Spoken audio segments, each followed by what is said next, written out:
Cette organisation de la Coupe du Monde, est-ce qu'elle est possible au Maroc sans ruiner, sans détruire l'équilibre économique national? Quand l'école, l'emploi, la santé publique peinent encore à répondre aux besoins fondamentaux. Ça, ce n'est pas un modèle, Simamoun. Ça, c'est un constat d'échec. Aujourd'hui, il est impossible de réaliser un taux de croissance de 6 ou 7% avec ce modèle. C'est impossible, il faut une rupture. Est-ce qu'on peut, en 2 ans, préparer le Mondial 2030, de faire de nouvelles stratégies et de nouvelles politiques et surtout les appliquer sur le terrain? Les dirigeants marocains ont cette préférence pour mettre des technocrates dans les postes un petit peu délicats ou un petit peu importants. On ne peut pas trancher et dire que les élus sont moins compétents que les technocrates ou vice-versa. Comment est-ce qu'on peut parler de développement de politique publique, de loi de finances, de nouveaux modèles de développement? Sois sûr, Simamoun, que le citoyen finit par s'adapter. Il fait avec, il s'organise, mais il fait plus confiance. Et c'est là le vrai danger. Mesdames et messieurs, bonjour et bienvenue dans ce nouvel épisode de votre podcast Tilt en diffusion sur l'ODJ Média et en rediffusion sur la R212, la radio des Marocains du monde. Aujourd'hui, nous allons discuter un petit peu du Mondial de 2030. C'est le challenge principal qui fait face au Royaume ces années à venir. Nous allons le voir d'un point de vue un petit peu complexe. Nous allons voir les fondements qui pourront nous aider à organiser cet événement d'une bonne manière. Nous allons parler premièrement de ce défi en tant que tel. Nous allons passer ensuite au nouveau modèle de développement qui est un petit peu la locomotive derrière. Avant de passer à cette application du nouveau modèle de développement à travers la loi de finances. Et enfin, nous allons parler des agents qui mettent en œuvre cette application, qui sont la plupart du temps soit des élus, soit des technocrates. Et bien sûr, si on parle de politiciens, on va aussi parler de la confiance des citoyens. Cette question que nous avons soulevée à plusieurs reprises et à laquelle on cherche toujours une réponse. Pour ce faire, je reçois aujourd'hui pour la deuxième fois Monsieur Ayman Zakaria. Merci d'avoir accepté de nous parler aujourd'hui. Vous êtes doctorant en gestion, président du Centre marocain des jeunes pour les études stratégiques. Merci encore une fois d'être là aujourd'hui. Bonjour Simamoun, j'ai tout le plaisir d'être votre invité pour la deuxième fois à votre émission. Avec plaisir, Monsieur Zakaria. Pour commencer, alors cette organisation de la Coupe du Monde, déjà une question pour établir un petit peu le terrain. Est-ce qu'elle est possible au Maroc sans ruiner, sans détruire l'équilibre économique national? D'accord, en fait, comme vous savez, l'Espagne a tiré profit de l'organisation de la Coupe mondiale, la Corée du Sud également, mais pour d'autres pays comme le Brésil et l'Afrique du Sud, c'est tout le contraire, une malédiction économique. Et nous, on ne veut pas que le Maroc tombe de son piège en 2030. On ne veut pas que le Maroc soit ce marié qui célèbre la journée de son mariage alors que tout a été pris à crédit. La salle à crédit, le traiteur à crédit, le costume peut-être. Bien sûr, tout le monde l'applaudit, tout le monde lui dit mbrouk, et lui il sourit. Mais une fois la fête est terminée, c'est la dette du FMI qui tombe. Et à ce moment-là que la crise commence. Et à ce moment-là que le citoyen marocain entre en scène sans avoir être invité. Parce que laissez-moi vous dire que ça ne sera pas le gouvernement qui paiera la dette. Ni la FIFA non plus, ça sera toi, moi, nous tous demain qui paierons la dette du FMI en 2030. Sans doute. Exact.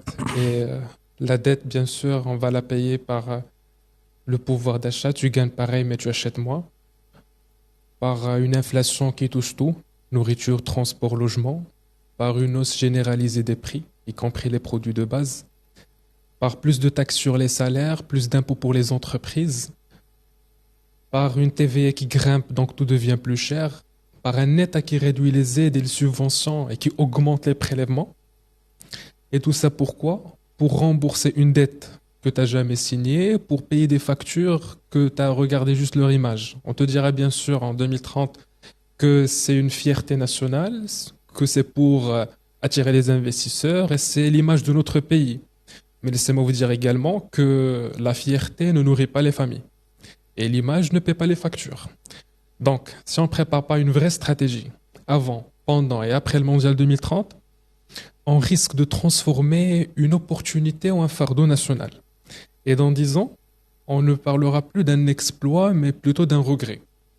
Donc avant de penser à la fierté et l'image et de résumer toute la discussion du Mondial 2030 à regréger son équipe, on doit poser une question qui est très simple. Est-ce qu'on veut applaudir aujourd'hui ou respirer demain? D'accord.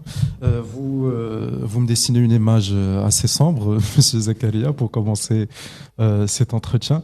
Et donc, vous pensez que si cette gestion de l'organisation est mal faite, cela pourrait nous conduire à des retombées économiques catastrophiques, c'est ce que vous estimez? C'est tout juste. Et bien sûr, ce sera le citoyen, la première personne qui paiera la dette à travers son salaire qui sera directement imposé de plus, avec une TVA vraiment qui touche tout, avec une inflation, avec une hausse généralisée des prix, y compris les produits de base que les citoyens marocains consomment tous les jours, avec un gouvernement que soyez sûr et certain qui va augmenter les prélèvements et qui va diminuer les subventions et les aides directes aux citoyens marocains. Oui, parce que par définition, les ressources sont limitées et il faudra octroyer ces ressources au paiement de la dette et de ses intérêts, bien sûr, il ne restera pas grand-chose pour les subventions.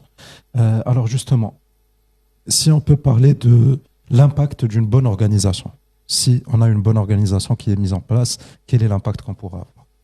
Tout à fait normal. Si on aura, pour avoir déjà une bonne organisation, le Maroc doit dès maintenant se concentrer sur l'industrie, sur des facteurs stables, sur des facteurs qui peuvent aider à renforcer la TPE et la PME au Maroc, pour qu'on puisse certainement profiter de l'occasion de 2030, parce qu'on ne peut pas se comparer avec l'Espagne.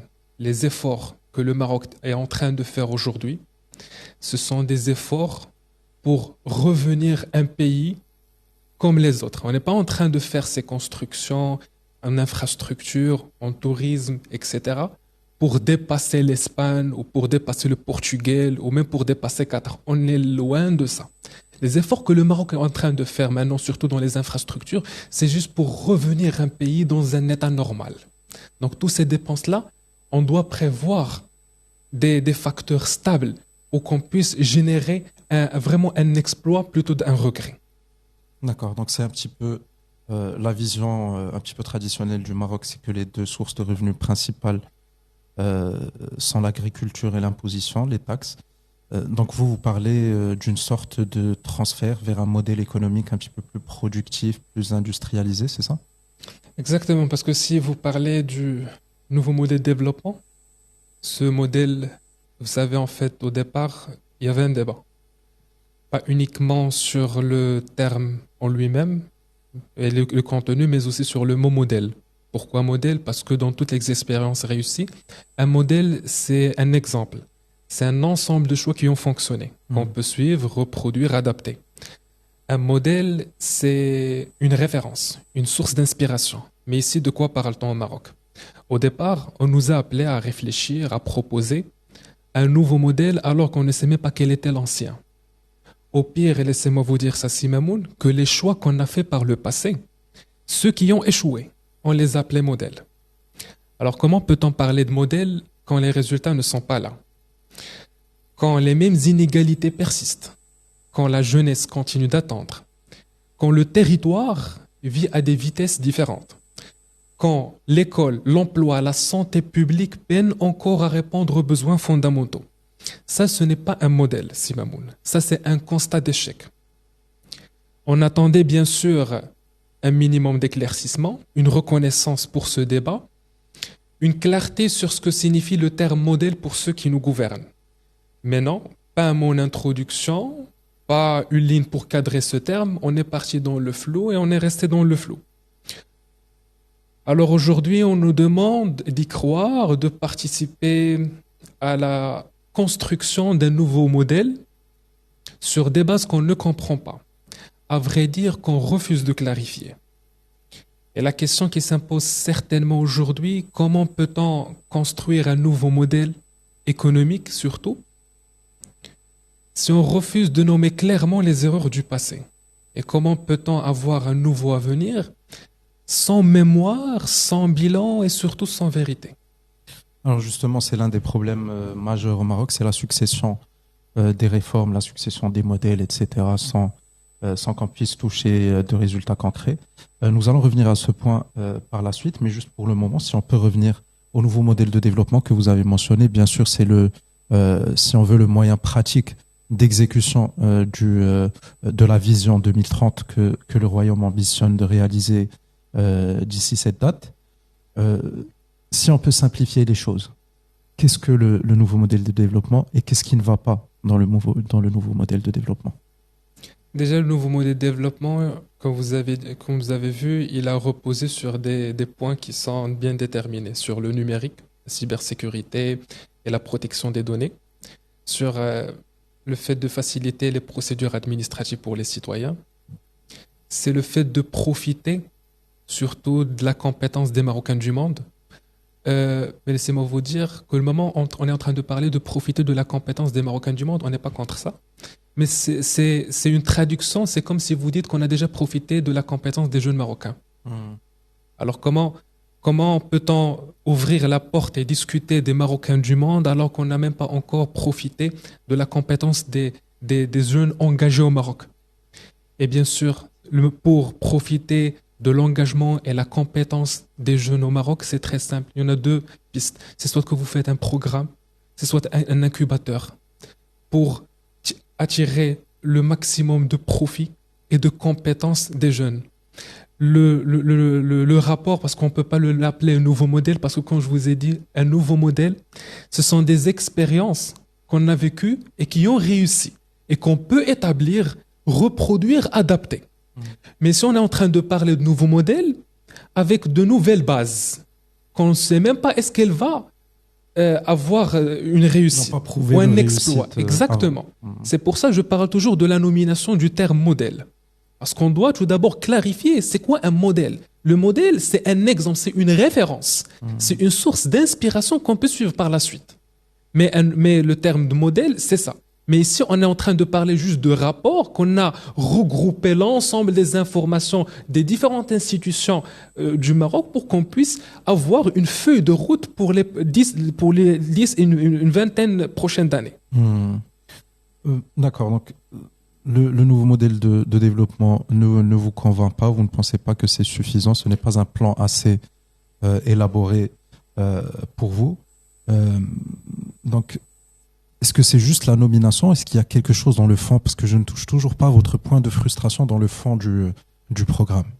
Le fond du programme du nouveau modèle de développement, il est appliqué à chaque année à travers une loi de finances. Exactement. Donc, si on veut discuter la loi de finances, on doit savoir que le Maroc, on ne peut plus reposer toute notre économie sur des facteurs instables, comme la pluie et la récolte céréalière. C'est une erreur en fait de croire qu'une bonne saison agricole de 70 à 75 millions de quintaux va suffire pour relancer l'économie nationale. C'est une fausse sécurité. On est en 2025, on ne peut plus construire une loi de finances dans le cadre du nouveau modèle de développement qui est basé uniquement sur l'espoir que le prix du baril reste stable et que le gaz butane reste subventionné ou qu'une campagne agricole soit bonne. Ce modèle ne fonctionne plus. Et laissez-moi vous dire, Simamoun, et je prends la responsabilité de ma parole, aujourd'hui, il est impossible de réaliser un taux de croissance de 6 ou 7% avec ce modèle. C'est impossible, il faut une rupture. Si on veut une vraie croissance dans le cadre du nouveau modèle, il faut une autre vision. Il faut une autre façon de faire de la politique économique. Il faut une autre manière de créer de l'emploi. Et ça commence par revoir complètement les indicateurs par lesquels on bâtit la loi de finances. Parce que c'est simple. C'est quoi la loi de finances? La loi de finances, ce sont les moyens par lesquels l'État agit. Donc, si on se base sur de mauvaises hypothèses, on prendra de mauvaises décisions et on va rester bloqué autour de ce modèle. Non, mais juste pour revenir sur le point que vous avez mentionné de la préférence économique nationale, si vous voulez, de l'agriculture et un petit peu de tout ce qui est pluie, etc. C'est que ce n'est pas forcément la faute de l'État. Je vais faire l'avocat du diable pendant un instant. Vous savez que dans les systèmes les plus démocratiques, la tâche de l'État doit être gardé à son minimum dans la fonction économique, parce que la loi du marché doit établir un certain équilibre. Mais au Maroc, le capitaliste est frileux par définition, il a peur. Il veut investir dans ce qui a de la valeur sûre, louer des appartements, acheter des hectares de terre, etc. C'est plus safe pour lui. Donc, est-ce que ce n'est pas aussi la faute du capital marocain et des capitalistes marocains? En fait, c'est Mamoun, pour qu'on soit très pragmatique. Si on veut une vraie croissance, il faut créer de la valeur ajoutée. De la vraie, pas un espoir fragile. La pluie, l'agriculture, aujourd'hui, c'est un espoir fragile. Tout à fait. Ce qu'on a besoin, c'est une valeur ajoutée industrielle, une montée en gamme en production. Mais justement, c'est bien ma question. Est-ce que soutiennent la productivité? Oui, mais est-ce que c'est le rôle de l'entrepreneur, de l'homme d'affaires, ou est-ce que c'est le rôle de l'État? C'est le rôle de l'État. Parce que le moment que vous cadrez la loi de finances, vous mettez devant vous les secteurs principaux. Parce que ce sont les choix de l'État, pas le choix du citoyen ou de l'entrepreneur. C'est l'État qui guide, pas le citoyen.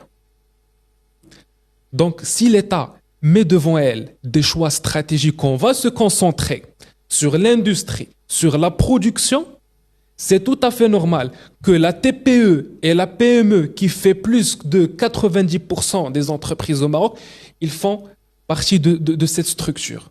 Tant que vous se concentrez sur la pluie et la récolte céréalière, et vous croyez qu'un budget et une récolte de 70 à 75 millions de quintaux va suffire pour relancer l'économie nationale, ça c'est une fausse sécurité. Et on ne peut plus avoir une croissance. Et je vous ai dit à ma parole, qu'on ne peut plus réaliser un taux de croissance de 6 ou 7% avec le modèle actuel.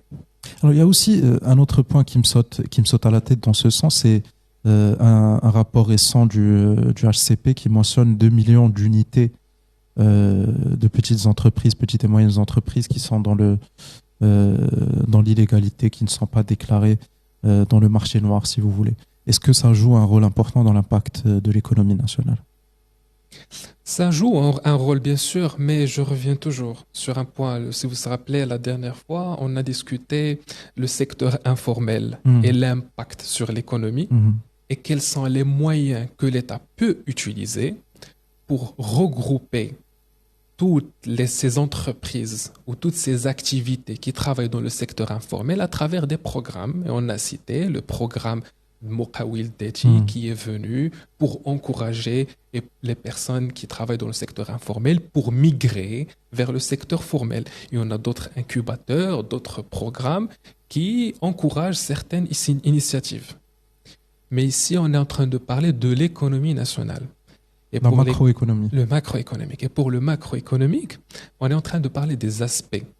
On doit encourager l'industrie, des politiques qui soutiennent la productivité, un accompagnement sérieux, pas que le financement. On a déjà parlé de ça. Oui. Pas uniquement le financement, on a besoin de l'accompagnement sérieux pour la TPE et la PME. On a besoin des résultats concrets en matière d'industrie. C'est ça, c'est même les indicateurs qui montrent qu'on avance. C'est avec ce genre d'approche qu'on peut parler de la croissance durable.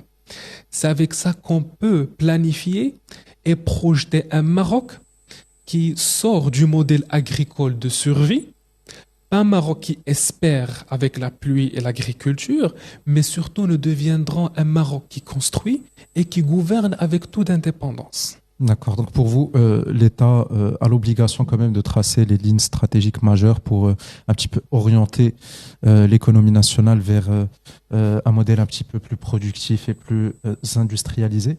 Alors justement, pour revenir à notre loi de finances, qui est le moyen de mise en œuvre de tout modèle stratégique ou feuille de route stratégique. Alors, est-ce que vous pensez que les modèles des 2 dernières années et des 5 années qui restent à venir, est-ce que vous pensez que nous allons dans un chemin qui pourra nous amener durablement et de manière inclusive à une bonne organisation du mondial?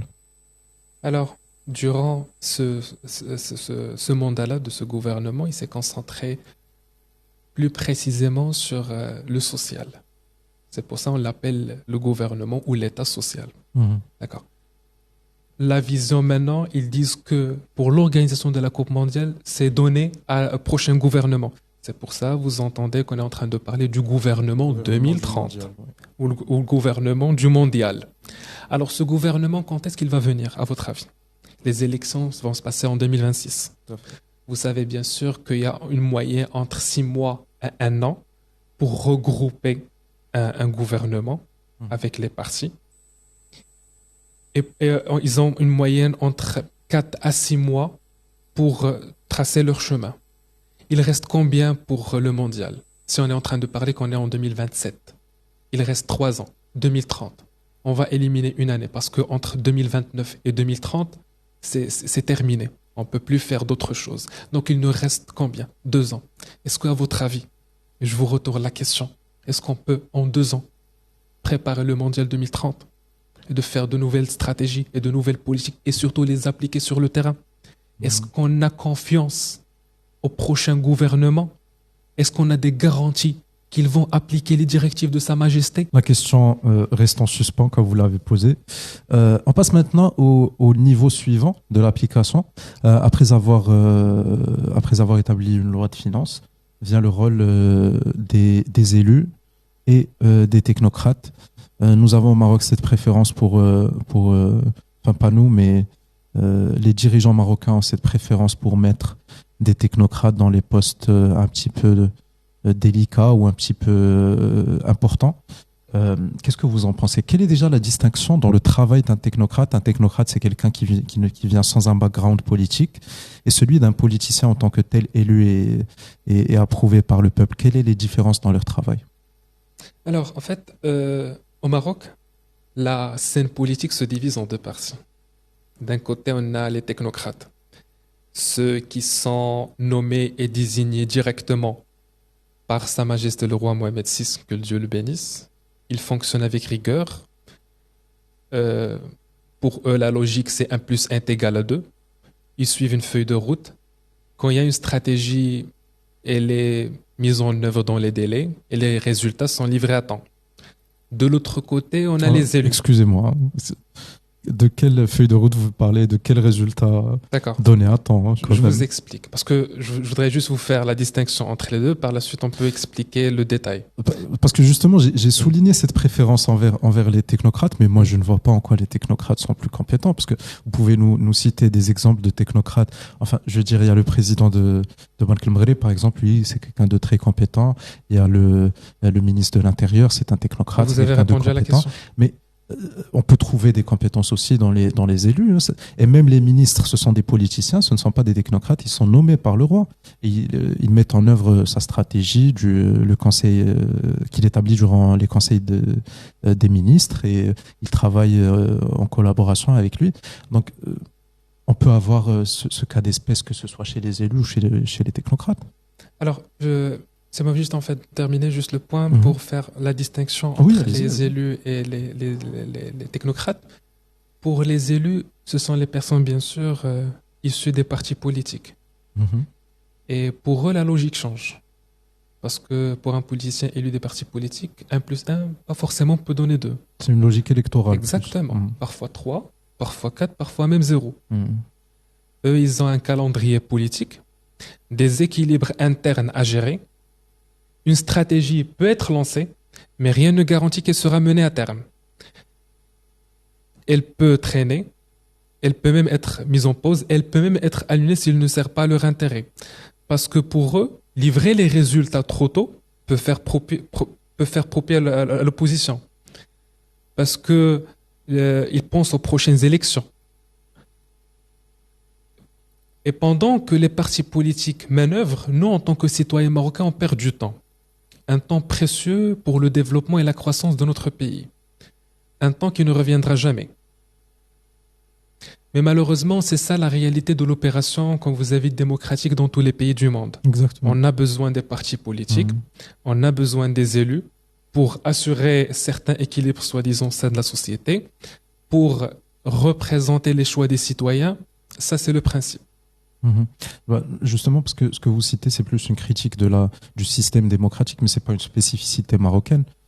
Tous les élus du monde réfléchissent et raisonnent en matière d'élections, de période électorale et tout.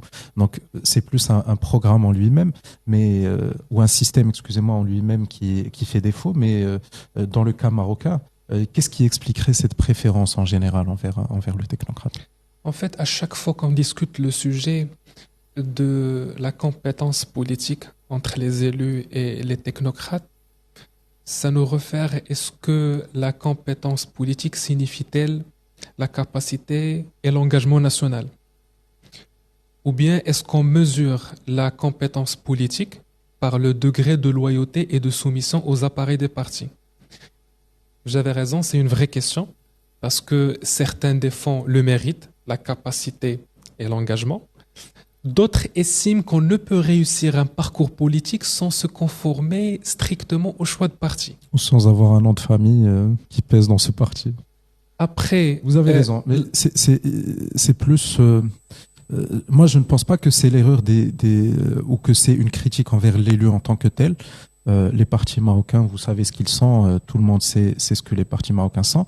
Mais juste sur ce côté pour vraiment souligner que vous avez mentionné la compétence, pour souligner la distinction, l'élu n'est pas forcément plus con, excusez-moi, que le technocrate. Maintenant, la vraie question qui s'impose, c'est comment peut-on ouvrir la porte à la nouvelle génération, entre guillemets, jeunesse des partis politiques, si le filtre reste l'obéissance et non la compétence. Exactement. Maintenant, comment les élections se passent, comment les élus sont choisis, comment ils arrivent au pouvoir, ça c'est une autre question, un autre sujet. Si vous voulez, on peut discuter ça dans une prochaine épisode. Sinon, pour moi, je préfère ne pas parler. D'accord. Mais si vous pouvez me détailler un petit peu cette question du choix de la compétence, on va dire. Qu'est-ce qui fait que le technocrate est plus compétent? En fait, c'est pas question est-ce que le technocrate il est plus compétent que la personne élue. Les élus sont désignés, nommés directement par Sa Majesté. Le cabinet, il choisit à travers un profil qui peut répondre aux besoins demandés. Pour les partis politiques, il y a des filtres. Il y en a des élus qui sont choisis grâce à leur richesse et qu'ils peuvent financer leur élection. Et on a d'autres partis, voire même au sein du même parti politique, ils désignent des personnes avec leurs compétences et leur diplôme et leur expérience. Donc on ne peut pas trancher et dire que les élus sont moins compétents que les technocrates ou vice-versa. C'est chaque cas par cas, mais en gros, ça c'est la réalité de l'opération démocratique comme vous avez dans tous les pays du monde. Pour terminer un petit peu cette conversation, comment est-ce qu'on peut parler de développement de politique publique, de loi de finances, de nouveaux modèles de développement, alors que le rapport de confiance entre les citoyens et l'administration marocaine en général n'existe plus, a été rompu?